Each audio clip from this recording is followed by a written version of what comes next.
Hey folks, back for another update.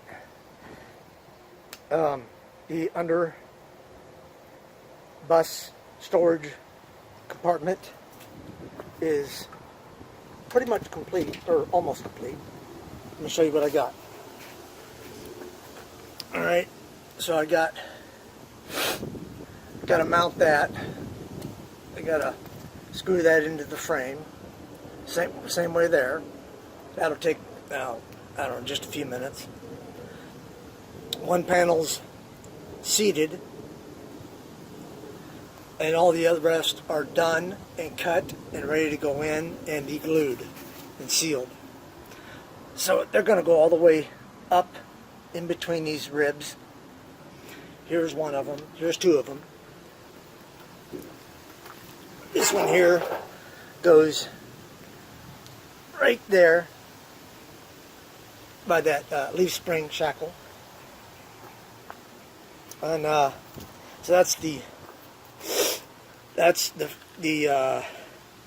front inside one.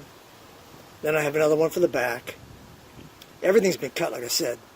I'm getting ready to mount the door. I already had it mounted, semi-mounted, on the outside like this one is, but I found out it would only lift up to about this height, and I need more than that. So what I'm going to do is I'm going to do the door on the inside of here. See if that works. If that don't work, then I'm going to have to take these rivets, all these rivets back out and mount the hinge on the outside so that it swings all the way up like I want it to. But I'm rerouting that's my solar cables, one set for the trailer.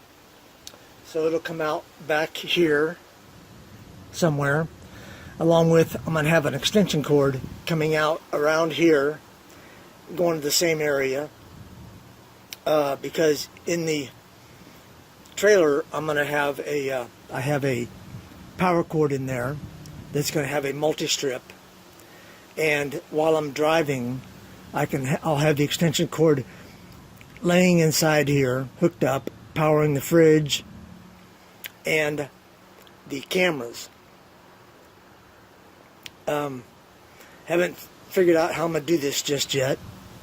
Might bring it in through that crack there, leave a crack just for that. Since this is the back side, it probably won't get any water in.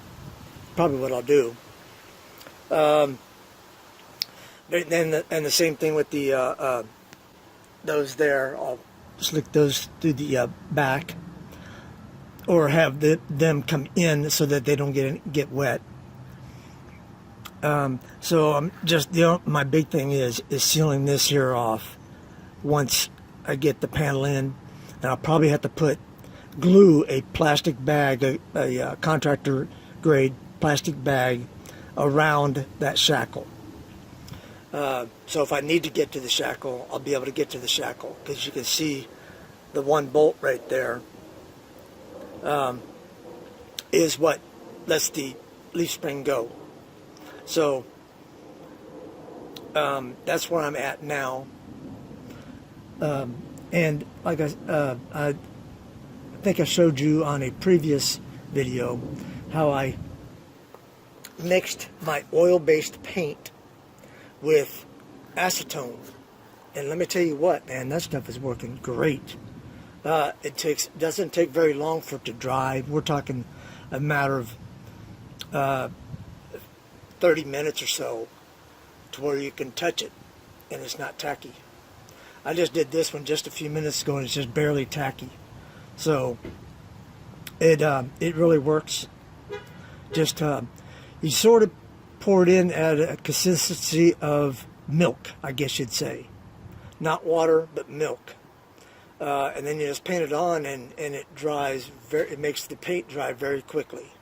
But you got to make sure it's stirred in real well. It doesn't mix too well. It's difficult to mix, but once it's in, you just start painting with it, and it dries very quickly. But anyhow, I just figured I'd give you an update of what's going on, or how I'm coming with this. Next couple days, probably this is Monday, maybe Wednesday or Thursday, I'll be taking it to the shop to get her checked out, because it's getting close, folks. Only got about 3 weeks.